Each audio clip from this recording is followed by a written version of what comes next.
What's up, everybody? Harrison Vapnek here. If you haven't known, I've been interning at the True Oldies radio station this past summer, 105.9, 96.9 down in West Palm, working with a great show on Monday nights, Ira on Sports with Ira Kaufman and Mike Balsamo, two excellent people, and I've been helping them out this summer and I've gotten on some on-air time. So here are some of my highlights. I've talked all sports, NFL, NBA, NHL, plenty of MLS, MLB. Check it out. You don't have to watch the whole thing. Just tune in to me talking about your favorite sport. I hope you enjoy and see you at the end. Oh, how that's going to work out. I mean, they're not going to give him fair reps. I don't think you're bringing him in there to make this a QB competition. I think it's Cam's job. Let's bring in our intern, Harrison Vapnek. He's a diehard Patriots fan. And, you know, Harrison, when this came across to me yesterday, I'm thinking, what are they doing? Why not just go? Like, I feel like there's a lot of holes, and if it were me, I would have let Jarrett Stidham go out there, win his 3 or 4 games, have a top 5 pick, and do everything I could to get Trevor Lawrence in the building. But you're a little more confident. Well, the Patriots are still contenders. Like, we're not talking about this was a 7-9, 8-8 team last year. This is a 12-4 team who was just one more stop on Ryan Fitzpatrick away from being a 13-3 team that would have had the number 2 seed and would have hosted Kansas City in a playoff game. Instead, they obviously hosted Tennessee in Tom Brady's final game, and it's a loss. And the Patriots defense, they did lose Kyle Van Noy and Jamie Collins, but they're still probably one of the top units in the NFL. Last year, in games they got 17 or less points, they were 12-0. When the offense couldn't score more than 18, they were 0-5, and that's including that game against the Titans. So if there's just a bit of an offensive raise at quarterback, Cam's obviously his athletic ability. People talk about the less weapons the Patriots have. Cam Newton's weapons, when he went 15-1 and won the 2015 NFL MVP and the Panthers got to Super Bowl 50, his top weapons were Jonathan Stewart, Philly Brown, Devin Funchess, Greg Olsen, and Ted Ginn. You tell me if that's an upgrade or downgrade for what the Patriots have right now. I think that's about fair. I think it's about even. Yeah, but you're now bringing in Cam's athletic ability. Oh, absolutely. One thing that would lead me away from that is just I think that your division is so much better, and you're not going to get those, 2 easy games against Miami, the 2 easy games against the Jets. These teams should be a little better this year, which made me think that this division finally has some parity and that they wouldn't, typically they get 5 free wins in division. And so without that this year, I think it's going to be a lot more difficult. And I can't see them winning. If they win 9 games, I'd be absolutely shocked. Well, I think they're going to win maybe 10 or 11 now. But you're definitely right. The division is definitely better. Tua Tagovailoa, I don't know if he's going to start immediately with the Dolphins. The Jets obviously have Sam Darnold. The Bills, they had a very good year last year. We'll see if they can match that again. But who's the best coach in the AFC? It's still Bill Belichick. They still have Josh McDaniels. They still have Gerard Mayo calling defensive play calls. He was a great in his first year last year. So I'm still going to take the Patriots coaching staff over everyone else. I think the schedule, it's really tough early on. But down the stretch run, they got the Chargers, the Dolphins, the Bills, the Jets to close out the year. I think it's very favorable toward December when the weather's getting cold, and I think the Patriots are going to get hot and head to the postseason. That's when they play football. And then you're right. It is at the beginning. I think they get Seattle and KC. Yep. Seattle in week the first 2, 4 City weeks. Week 4. That's not very fun. No. But we'll see what happens. I mean, best of luck to you guys. You do now have the best quarterback in the division again. Yeah, without question. And the other concern is Cam's injuries. As Ira mentioned, that Thursday Night Football, November 8th, 2018, Carolina entered 6-2 with the 3rd best record in the NFC. Second half, Cam gets hit by T.J. Watt in the shoulder. Cam, entering that game, his quarterback rating was 102.1 with 17 touchdowns and 4 interceptions, which were all better than his 2015 MVP year halfway through the season. Then collapsed after that, missed the final 2 games. Panthers finished 7-9. So our intern Harrison comes prepared, so I do appreciate that. Typically we're just flying by the seat of our pants over here. No, I kid. Thank you very much. So I think that the Njoku to Seattle thing would be absolutely perfect. Harrison's our intern, and he's got some teams as well. He thinks would line up perfect. Yeah, so I actually think that one of the most perfect teams that would fit for him is one of the rivals of the Seattle Seahawks. I think the Arizona Cardinals, with Cliff Kingsbury's new offense, they spread out. Right now, their tight end 1 is Ricky Seals-Jones, who's been a journeyman backup tight end. I think he would fit really well with the Cardinals. Also, some tight end needy teams, the Cincinnati Bengals with Joe Burrow. Why not give him a new target? I know my New England Patriots are always looking for a new young tight end. Right now they have 2 rookies, Devin Asiasi from UCLA and Dalton Keene from Virginia Tech. So I think he would be a good fit there. Also, maybe the Jacksonville Jaguars give him a young, who's a quarterback, Gardner Minshew, maybe feature Trevor Lawrence. And one more team, how about the Las Vegas Raiders? Pair him up with Darren Waller, have some flash there. I could see the. But in their mind, they think they're in their window to win the Super Bowl. No, of course they do. That's do the only way to justify what they did over the last 3 months is to say that we're going all in the championship in the 2020 season, because I just think what they did made zero sense. I follow them pretty closely. And when they signed when they franchise tagged Derrick Henry, it just, because they gave Tannehill the extension, I thought they should have franchised Tannehill, because if you franchise tag Derrick Henry, they were going to sign him extension regardless. So why are you wasting the franchise tag on Henry when you should have given it to Tannehill? Instead, they gave $62 million guaranteed for a $91 million guaranteed total. It's just you're investing so much into Ryan Tannehill, who I know he played 12 great games last year. He was the comeback player of the year, threw for 27, 42 yards, 22 touchdowns, 6 picks, also ran for 4 more touchdowns, and had the highest quarterback rating in the NFL in that span. But you can't put all that money into 12 games that he had, and even the most important games, the playoff games against New England, he only threw 14 passes, 88 yards.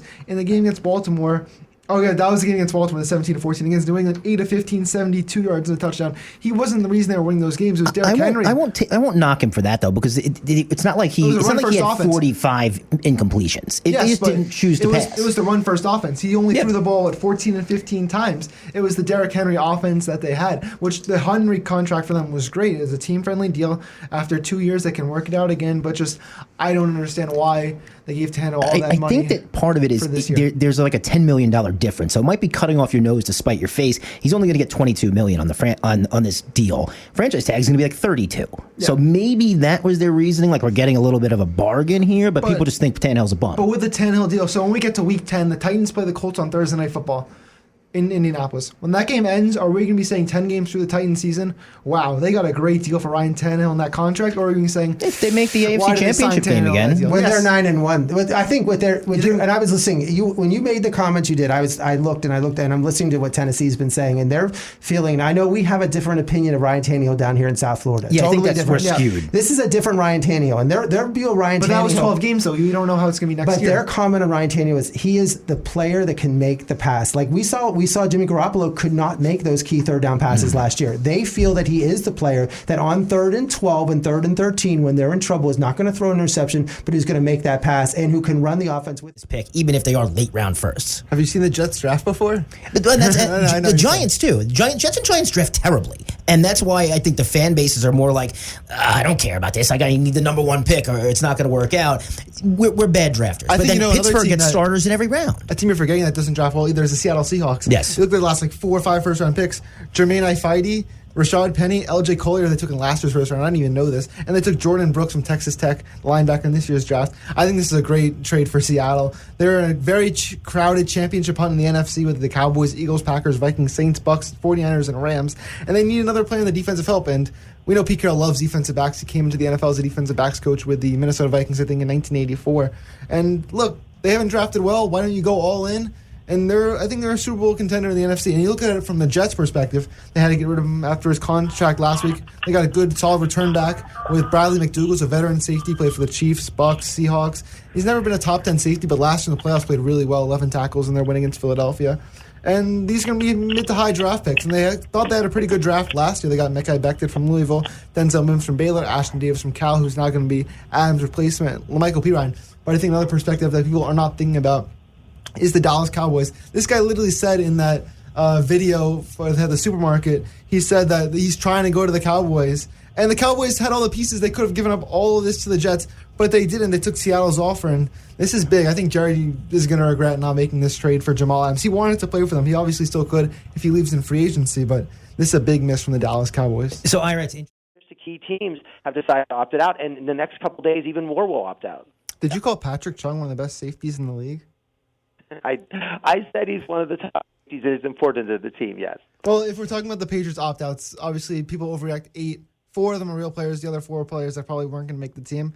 And I think they've drafted capital to replace guys like Marcus Cannon and Dante Hightower and Patrick Chung, players who are the back half of their career. All those players are at 30 years old or older. They just took Kyle Duggar in the second round from Lenore Ryan in Division II to replace Patrick Chung, essentially. Dante Hightower, they've played a lot of games without him. They have some young linebackers, also lost Jamie Collins and Kyle Van Noy. That's definitely the big hole. But Marcus Cannon, he's solid. He's a good right tackle, but I'm not worried about the Patriots missing the playoffs because they don't have Marcus Cannon and Patrick Jones. Days ago, and the Heat was terrible this last game in threes. No, So let's talk about Toronto for a minute. I told you about 2 weeks ago that, dude, this is the team to watch out for. This is the most disrespected team in the NBA. They're better through however many games this year than they were at the same mark last year when they had Kawhi Leonard and they ended up winning the NBA championship. And even when we had Howard Beck on 2 weeks ago, I was pleading you to ask him a question about the Raptors because no one is talking about the Raptors. And then we see them on Saturday. They hold the Lakers to 35% shooting, the lowest all season, 107-92 win. And then you see what they did against the Heat today. Like, I only saw the first 2.5 quarters, but they got the result done. They go 8 guys deep. They have Van Vliet and Lowry and Norman Powell, who nobody in the world knows except for me and Norman Powell's parents, that he was the Eastern Conference Player of the Week before the NBA stopped in March. Nobody's talking about this team, and I was telling everyone, Raptors, Raptors, Raptors. And then when you see what we've done through 2 games, and they look like the best team in the NBA, the best team in the East, definitely. I think they're going to beat Milwaukee again, and I'm going to go on record right now. I'm going to say, get your tattoos, place your bets, because the Toronto Raptors are repeating as NBA champions, and they're going to win the 2020 NBA Finals. How amazing would that be? But that is the reason that they get disrespected, is because Milwaukee's so good. You know, if Milwaukee wasn't, still better than them, if they were in first place, I think we'd be talking more about it. But just the fact they that beat Greek Milwaukee Freak is 4 awesome. straight games in last year's conference finals, and like people say they can't do it again. They're better through however many games this year than they were last year. Siakam is one of the best defenders in the league, and the Gasol and Ibaka, and they're just OG Anunoby shut down LeBron the other day. It's incredible how no one's talking about this team. A team that does get talked about. And I love your Anthony Davis praise, how him and LeBron are perfect for each other, but the one thing you're forgetting, where was Anthony Davis in the fourth quarter? He scored 0 points. He was nowhere to be found. I thought he went back to the hotel, to beat the crowd there. The one thing he had when he was with D. Wade and Kyrie in Cleveland and Miami, those guys could help him in the fourth quarter. Those guys were finishers. Those guys could hit big shots. Anthony Davis in all their big games this year, for the most part, from what I've seen, kind of shies away in the big moments. Where is he, and how is that impacting LeBron? Well, you're right. I mean, the fact is that this is.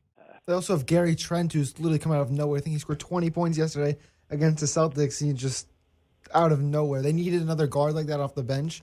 I think they're just as dangerous as any team in the West. But that game against the Celtics yesterday, the bounce back from Tatum where he scored 34, Jaylen Brown scored 30 and really hit some clutch three-pointers late in the game. And Trent hit a three-pointer like 2 minutes range to give them the lead when Tatum and Brown went off to finish it off. But the Celtics are as good as any team in the East. The thing about the Celtics is, this is why I don't think they can beat Milwaukee or Toronto in a 7-game series. They don't have a consistent big man or rebounder. They have Enes Kanter and Daniel Tice, but those guys are really unreliable. They need, when a free agency comes or a draft, they need another big man. I love Jason Tatum. I think he's superstar level kind of guy. Marcus Smart off the bench at 23 against Milwaukee in that game. They could have won that game. 2 very controversial calls that could have fouled out Giannis with like 4 minutes left. There was a play where he kind of hit Tice in the groin and then a charge on Marcus Smart that they overturned on replay. That wouldn't have been a call 2 years ago. But I think the Celtics are right there with those 2 teams, Milwaukee and Toronto. They need a little more from Jaylen Brown and Kemba Walker in terms of consistency. Those guys can drop 30 points on any given night. But the jury's still out on the Celtics. If they continue to play well, they play the Heat, huge game tomorrow. If they look well then I think they can, maybe they'll change their mind if they can win the East. He needs to be healthy. If he's not, but when you talk, so you're talking about the Heat, they need these players because they're hurt. But you know who also is hurt? The Indiana Pacers. They're missing Domantas Sabonis, who's an all-star. They're missing Miles Turner, who's their starting center. They have some no names they're starting basically in the forward spots. And the Celtics are hurt also. Kemba Walker was a starter in the All-Star game. He hasn't even been playing. So there have been some other teams in this bubble who are playing hurt. But it's kind of, I'm just hearing the excuses out of Miami, not really from Boston and Indiana, because they're winning. I just want to hear you say it both ways. No, we're going to see it. I mean, Indiana looks as good as any team in the East right now. They're 4-1 in the bubble. And if you look at TJ Warren's game logs right now, he had 53 against the Sixers, 34 against the Wizards, 32 against the Magic, 16 against the best team in the NBA, the Phoenix Suns, and then 39 against the Lakers, including a game-clinching 3 in LeBron's face on Saturday night. And they've been doing all this without Sabonis. I think they'll play the Heat in round 1, but I really don't see a scenario right now where the Heat can beat the Pacers. Let's talk a little bit about soccer because this has been coming back and it's been all over the place. It's weird to see soccer scores plastered all over the ESPNs of the world. I love soccer. Harrison, our intern's here. What's going on that we need to know about with soccer, Harrison? Well, if you're someone like me who's counting down the days to the professional sports like 17 to MLB, 24 to NBA, etc., get excited for the MLS's back tournament starting tomorrow, which I didn't even know until just recently. So, starting tomorrow, MLS back tournament, Disney-wide World of Sports in Orlando. They're doing a World Cup format with 54 total matches, 39 in the group, and then 15 in the knockout stage over from tomorrow, July 8th, until August 11th, where the MLS 26 teams are going to be split into 6 groups, 3 for the East and 3 from the West. And then for the knockout, the top 2 teams will advance from each group with 4 third-place finishers with 8 in each conference going into it. And actually, we just had some breaking news just a few minutes ago. FC Dallas, who entered at a 16-1 odds, has just opted out of the tournament due to 10 players testing positive for the coronavirus. That's crazy. It hasn't been too much of a concern. Most of the other teams have not had anything like this, which should be positive for the NBA, who is returning to Orlando in just a few weeks. So not a terrible note, but for FC Dallas, who is one of the better teams in the MLS, is out. So back toward the logistics of the tournament. These games are going to count for points for the regular season. They still plan on having a championship after this is going on. And if we're looking at some of the favorites, actually, we'll do the schedule first. July 8th, group stage, 25th to 28th, we'll have the round of 16. July 30th to August 1st, the quarterfinals. August 5th to 6th, the semis. And on August 11th, we'll have our MLS's back tournament finals. Some of the favorites, LAFC, who announced today that their reigning MVP, Carlos Vela, is opting out of the tournament. He had 57 goals in his 72 games with LAFC. They still have some good players, Diego Rossi and Edward Atesta, with a good coach, Bob Bradley. So even though that their top player, Vela, is not playing, I would still put LAFC as the favorites. Atlanta United, who won the 2018 championship, is 10-1 odds. Sporting KC, 14-1. Seattle Sounders, the defending champions, 14-1 odds. You can get some good odds there. And how about down here in South Florida? Miami will play their first game in the history of the franchise tomorrow night. They have 33 odds to win it all. They're without the number 1 pick, Robbie Robinson, who was from Clemson, the first pick in last year's draft. But they still have Luis Robles, their captain, who was a goalkeeper for the NY Red Bulls for the past 8 seasons. And as we saw with LAFC a few years ago, expansion teams can surprise you in this tournament. LAFC finished in 3rd a few years ago. Now, Inter Miami down here, they're going to Orlando. Could surprise some people and pull some shockers here in the tournament. Keep an eye out for my boys, NYCFC. I jumped onto them after hopping off the Red Bull about maybe 3-4 years ago when they came in field. Right. Let's move on to the MLS. We can bring in our intern, Harrison. So, Harrison, you were watching soccer all weekend, and we're only going to talk about a little of it. Yep. So, MLS is back, and so tell us a little bit about Inter Miami, because they played their first game ever. Oh, yeah, so last Wednesday, a lot of excitement. Inter Miami, their first game since March 7th, just the 3rd game in the history of the franchise. It's one of the most exciting games, playing their newly appointed rivals, Orlando City, playing in Orlando to start off a big tournament. And Miami scored pretty early in the game. Early second half, it was Juan Agudelo on a beautiful cross, 47th minute. First goal ever. Yep. No, they scored once against DC United on March 7th. But Chris Mueller leveled the match off a Nani cross in the 70th minute. And then us new Miami fans had our hearts broken in the 97th minute when Nani scored right at the end. Nani, a former star with Manchester United and also some stops with Valencia, got the win past Robles to win for Orlando 2-1. How do you get your heart broken in your first game? I mean, we're talking about like Chicago Cubs fans or whatever, a Boston Red Sox fan. Your heart's broken. We're in the first game. Harrison jumped all in on his fandom, and it was a devastating. It was exciting, and also I was watching a lot of the Miami fans on Twitter. It was just like it was so disappointing. They were so hyped up. They had waited so long for this game. They looked like they were possibly going to get a win until they scored in the 17th minute, and it's like, okay, we'll settle for a draw. And then Nani just breaks the heart. For Nani, it was his first game of the year. He missed the first 2 games in March from a suspension they carried on from last year. But there's hope for Inter Miami. They're going to play Philadelphia Union 10:30 Tuesday night, and they're going to play Mike's NYCFC on a week from today at 9 a.m. Eastern. And for Orlando, who is struggling entering the tournament, they're going to take on NYFC tomorrow at 8, and then Philadelphia next Monday. So a really good start for Orlando, who's coming this tournament. I think they'd lost like 7 in a row going into it. Gaining some momentum, could make a run here in this MLS tournament. Should be some good stuff to watch. We'll be checking back in with you soon to hear more about what's going on in the MLS with your new favorite team that's devastating you already. Also, last night there were some games that were a little shaky. A lot of teams look really rusty. And then last night we had this thriller between Sporting KC and Minnesota United. Kiri Shelton scored in the first half for KC. They seemed to be in a good position to win. Minnesota scored to tie it, but it was taken off VAR. And then something you very rarely see in soccer, the goalkeeper for Sporting KC, Tim Mella, got called for a red card. They had to bring the backup, Richard Sanchez, who had not played for the team, being on for 2 years. Minnesota scored 2 goals in the 92nd minute and 97th minute, including an own goal. Crazy. Just to win the game. It was so exciting. First really great action we've gotten from this tournament.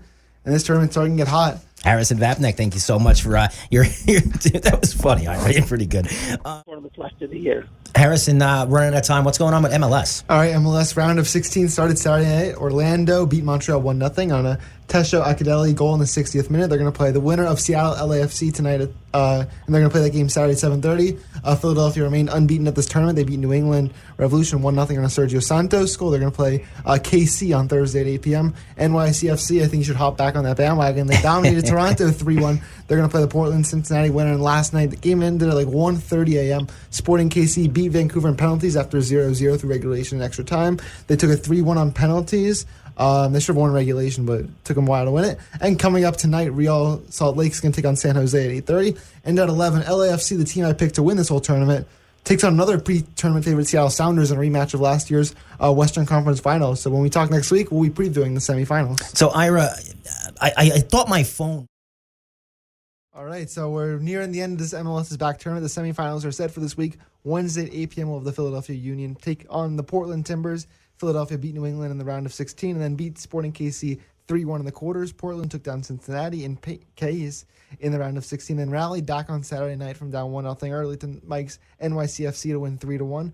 Thursday at 8 p.m. we're going to have Orlando City take on Minnesota United in the other semi. Minnesota beat Columbus in penalties and then dominated San Jose 4-1 on Friday. For Orlando, we saw them beat Miami on opening night of the tournament. No one expected them to get this far. They beat Montreal 1-0 in the round of 16. And then Friday, I actually watched this entire match. Great match between the team I picked to win this tournament, LAFC, taking on Orlando. LAFC had a goal taken off VAR in the first half.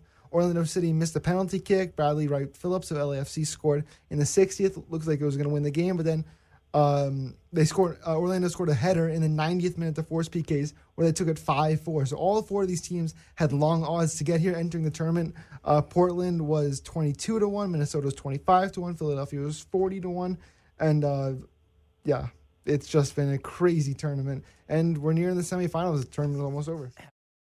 Left here crazy. Let's get into a little MLS, Harrison. What do you got? All right, so we've been talking about this MLS tournament for about a month now. It ends tomorrow night with the final between the Portland Timbers and Orlando City, who we saw beat Miami on opening night. We'll get to Miami in a second. In the semifinals last week, Orlando beat Minnesota 3-1, and Portland held on to win against Philadelphia 2-1. If we look at this finals preview, Portland's had 7 of their starters in their final this year that they had in the 2018 MLS Cup final, a 2-0 loss to Atlanta. They're a team stacked with experience and veterans. They know how to win games. Diego Valerie and Diego Char, the Diego duo as they call them, up in Portland.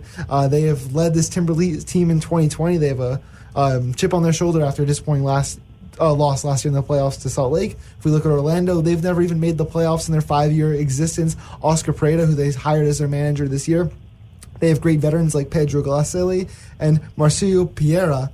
They've been a great for long. Some of their Americans like Chris Mueller and Benji Michel. And how about the former star with Manchester United, Nani, has just been outstanding for them.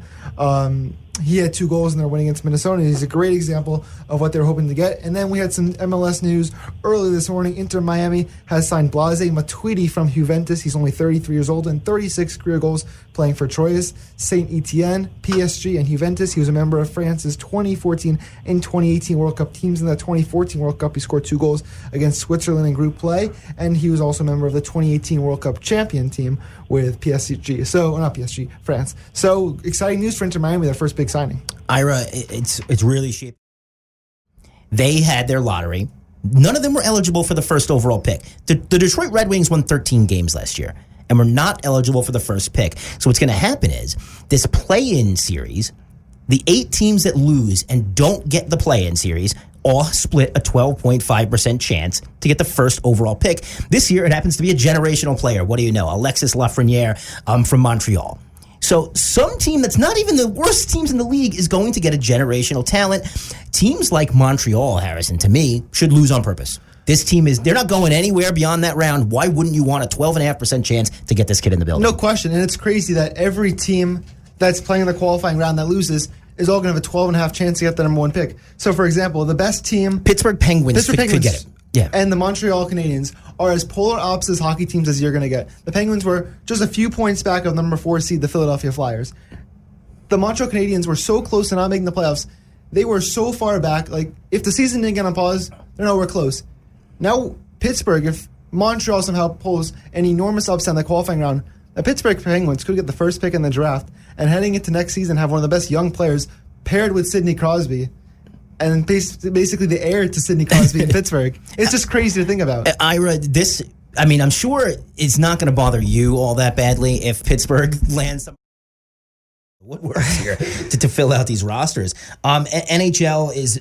I feel like I don't get much information from these guys. They're like the secret league, but I haven't heard much, but we are set to go. They signed a CBA, which I was surprised about, that they signed a collective bargaining agreement. And what I was surprised about, people started criticizing, saying, well, they kept the salary cap the same for 3-4 years. But as we talked about, most of the revenue comes from gate. We're not going to have a gate this year. You don't know if you're going to have a gate next year. I think the players did well out of this. Like, I thought this was an excellent thing. I thought they did well.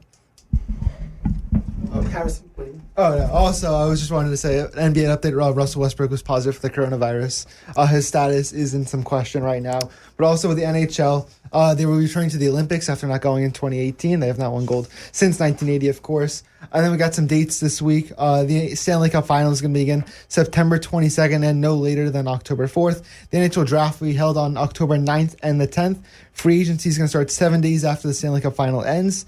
Training camps begin on November 17th. And the 2021 season will begin on December 1st. And this is what scared me about hockey, was because it was going to end so late. Florida Panthers didn't look good. Nashville Predators, 3 of the teams I really support, just didn't have what it took. Yeah, and my Boston Bruins got dominated 4-1 against the Philadelphia Flyers, a team that had played them well early in the season. The Bruins won the President's Trophy for the season, the only team in the NHL to get to 100 points in the shortened season. They did not play well. I think what the deal with some of this round robin, every team that is in the top 4 of their conference is playing 3 games against each other. From what I watched the Avalanche Blues game last night and the Bruins Flyers game yesterday, these teams were just not showing much urgency. They were kind of just letting it go by, letting it flow. Home ice doesn't matter. Seeding doesn't really matter because the qualifying is going to be so random with results. Like we saw Montreal might beat Pittsburgh. That game starts in a little while. But I think those teams are in cruise control right now. They're going to just let it go how it goes. Nothing, no pressure. One of the bigger shocks to me was the Chicago Blackhawks beating Connor McDavid, Leon Draisaitl, and the Oilers. Didn't see that one coming. A lot of people had the Oilers set to sweep, and the Blackhawks just haven't been a good team in quite a while. And Ira, how did you feel about everyone thought Pittsburgh was just going to absolutely the Penguins are in a lot of trouble these guys, right and they lost to Montreal, which is just not a good team. Well, I think the one thing is, so many series when you look at hockey, so many of these series, it's one of the series that teams come back 3-0 and then they force Game 7.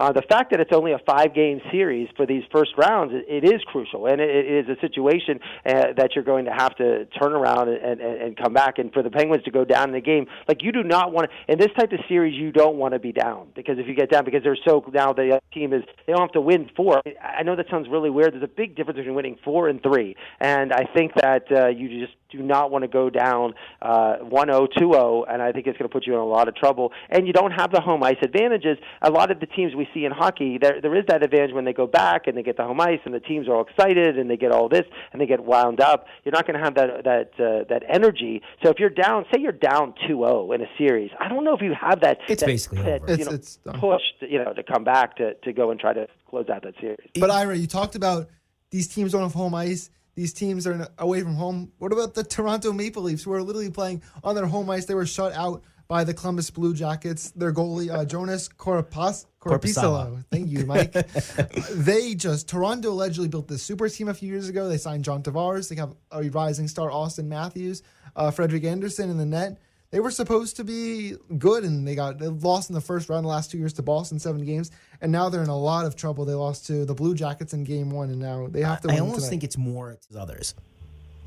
Well, I'm telling you what, when you get it, you're almost thinking that he could go to the Rangers because you want to get a shot in the arm for hockey, put the franchise in New York, give him the best, one of the best young players in the last decade coming there. It just feels like it's going to be fixed with the Rangers. I just feel like it could be. And if Pittsburgh gets them, they're going to be really mad. And certainly would love to have them down here in Florida. But I just have a feeling that it's just something's going to happen where he's suddenly going to say New York Rangers, and then they're going to put him there. I think it's going to be Minnesota. That's my pick. Hey, Ira, though, your mouth to God's ears. I mean, we could use a quality center like that, like you wouldn't believe. So I'll take it. Let's run through these tournaments real quick. So we're going to see Columbus rematch versus Tampa in what was the biggest upset in maybe playoff history last year when Columbus swept the #1 overall Tampa Bay Lightning. I say no chance that happens again. I am going to go out here and say right now Columbus is going to do it again. This is the team. This is the least team Tampa wanted to play in all the postseason. They play physical. They can outmatch Tampa. They'll run with them. I think Columbus beats them again. I don't think it's going to be a sweep. It could be 6-7 games, but I am taking Columbus to upset them once again. Calgary and Dallas. Calgary is a team that if they had a goalie, they could be contending to win the Western Conference every year. I don't think they have enough to beat Dallas. Dallas is good experience. I'm going to take them 4 or 5 games. Dallas as well. Carolina is not the team that Boston wants to see here, coming off just a devastating series versus the Rangers. But Boston's Boston, and I'm going to take that in a long series, maybe 6 or 7. Well, as a big Bruins fan as I am, the Bruins just treated these round-robin games like they were preseason games.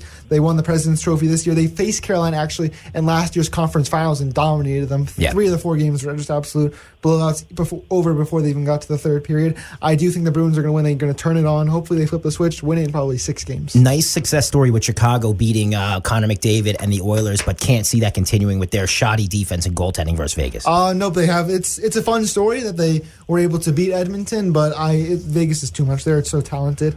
And it's a good story for Chicago, but it won't be enough. I hate to say it, but the New York Islanders are going to be a tough out for Washington. Washington's a good team, but the Islanders, as we saw in this series versus the Panthers, they don't make mistakes. I'm taking Islanders. They play sound. They're a great defensive team. Their goaltending was exceptional in this round.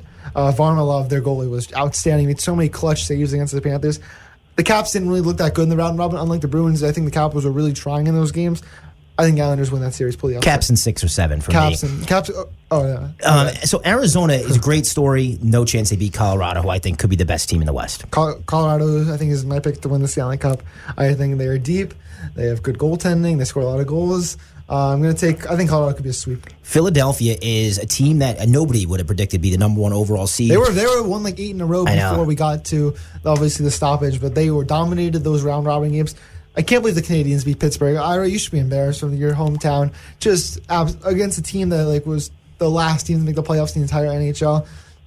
I don't want to bet against the Canadians, but I think I will. I think it'll be a pretty easy series win for Philly. Philly to move on in 5 to the next here. round. They're a good team. And then I think Vancouver's going to give the reigning Stanley Cup champion St. Louis Blues some fight, but this will be a 6 games St. Louis win. Yep, similar to the Boston Bruins, the Blues who won the Stanley Cup last year, unfortunately. They went from the #1 seed and the second best record in the NHL to the 4 seed where they lost all 3 games in the round robin. I think what the Bruins and Blues did, I think they're both well-coached teams, great organizations, top tier in the NHL. I really think they didn't treat these games like they really matter. They know how to get to the Stanley Cup. They've done it before. I think they were kind of testing the Kings. They haven't played for a few months, not really going to go all in, and now they're going to turn on the Jets as the postseason begins. Ira, any comments on hockey?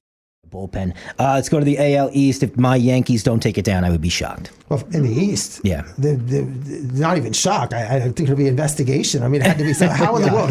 I mean, they're not losing to Tampa. Toronto, come on. Boston is totally punted on the entire year, and Baltimore is not fielding a team. I don't think, are they competing? I mean, this is a joke. I mean, the division is a joke. It's a total joke. If I'm a Boston fan, I'm furious because my team just gave up. I mean, embarrassment. They're going for 2021 as the year. What an embarrassment for the Red Sox. Yeah. But if there's ever a year to give it up, it's this year. year, but Yeah, it it's worked out really well. they better get their act I think together. they'll be okay. I think they'll be a playoff team back in 21. But yes, I have the Yankees winning the AL East, unfortunately. AL Central's probably the worst division in baseball, and just because they just don't have a lot of talent to go around. White Sox got a lot better, and I'm not going to be shocked if the White Sox take this one down. Over the Twins, I still think the Twins. It's going to be a battle. I love the Twins this year. I think Josh Donaldson could win the MVP. They had the most home runs in baseball ever. They had like 307. They had 11 players hit 10 or more, and they added Josh Donaldson with 37 last year. And they got Kenta Maeda. No pitching. and It's Rich just not enough Hill, pitching for me. I think they're going to be a dangerous team that could win the AL. Let's take pennant. the Sox. What about you, I like the Twins, but because I don't like the Indians, I don't like the White Sox, Royals, the Tigers. I don't like with the Orioles. I mean, that's another minor league baseball team that's playing. I mean, unbelievable. It's a minor league Tigers team. could win 15 games. Right, 10 or 8 or 0 or whatever. They're terrible. And finally, the AL West. And listen, I think that the Angels are going to be better, but it's really hard to pry this out away from the Astros. I'm taking the Angels. I'm all in on Trout and Shohei Ohtani and Upton. They got Anthony Rendon from the World Champion Nationals. Adelton Simmons. I think they're going to be a firework offensively. They also got Julio Teheran from the Atlanta Braves. I really like this team this year. I'm putting all my chips in on the Angels. Teheran's been a win the bust. That AL guy's West. worthless, washed up. What about you, Guy?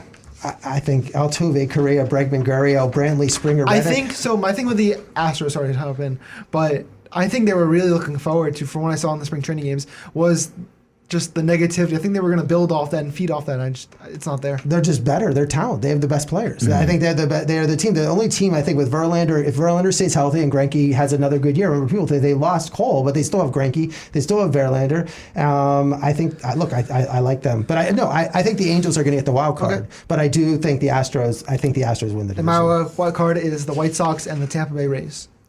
There we have it. And what about you, Angels and the A's. For some reason, I just think the A's somehow get in. I'm trying to pick someone else who I think should get in. I'm not so. Again, that's why I think there's more teams in National League. It's more competitive. I think the American League isn't as competitive. To do some predictions Yep, here? let's go. Ira, what do you think for the NL East? Nats. Yeah, I mean, Atlanta Braves. I like the Braves a lot Added too. Cole Hamels, Travis Denard, Will Smith, Marcell Ozuna.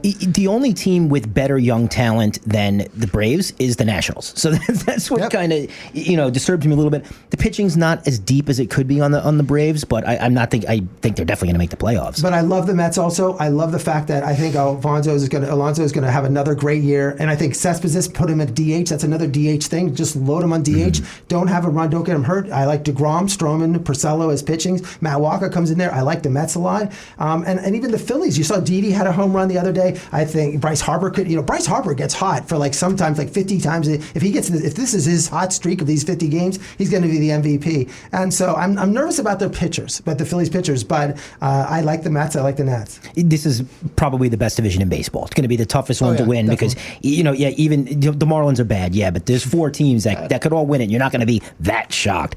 NL Central, what do you think? The Brewers, I picked them to win. I agree. Milwaukee Brewers. Christian Yelich might be one of the best outfielders in baseball. The WAR and the MVPs speak for it. It's going to be really hard to Also, beat Brandon them. Woodruff injured part of last year, but went 11-3 in his starts. I did mention, I think 2 weeks ago on the show, watch out for the Reds. I think this team's going to be a lot better than people anticipate, and I'm not going to be shocked if they finish second in that division. Let's go out west. I think it's a landslide LA. here. It's Dodgers by Arizona is improved. Arizona's gotten a lot better. It's got better, but I think they had so far to go. I mean, they finished 20 games out last year. So what are they going to do? Finish whatever? If it was normal schedule, 12 or 13? I think Arizona's improving. San Diego's young. They're in Colorado, whatever. But I think that the problem these teams are going to have is the Dodgers are just going to beat everybody up. I mean, they're just going to win every game. So you're going to have total losses. You have this dominant team that's there. And one thing about the Central, I do like the Cubs. I think you're right. The Brewers, Cubs, Cards, and Reds all. They're going to be good. That's why teams like the Marlins and the Pirates are terrible. They're going to lose every game. You're absolutely right in what you said. That's when a lot of Met fans love Zach Wheeler, and they were sad to see him go to the Phils. I think that was the first time they won their opening series since 2014, where they took 2 out of 3 against the Rockies. I think they were only 8 games under 500 that year, so I think it's a good start for the Marlins this year. Let's talk about, Harrison, you got the Tampa Bay Rays in the World Series. Let's talk about that one. And this was, Rays are a young, decent team, and Toronto is another young, up-and-coming squad. Yeah, this was an awesome series to watch.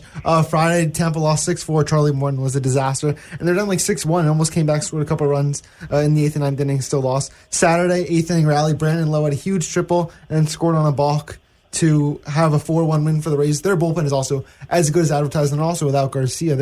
It's an incredible bullpen. And then Sunday, yesterday, great game, 6-5 win in extras. They're down 4-0.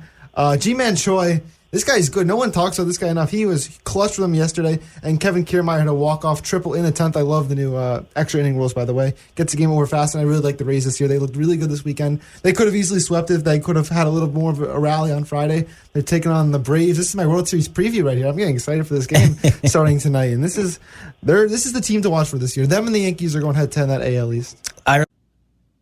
Thank you, everybody, for tuning in for these highlights. Hope you enjoyed my little discussions about all those different topics in sports. I'm thankful for everybody at the True Oldies crew, especially Ira and Mike, for helping me out this past summer. It was an awesome experience, so stay tuned to this channel for some future sporting clips and videos and media stuff from myself and others from my work. Thank you so much. Have a great day.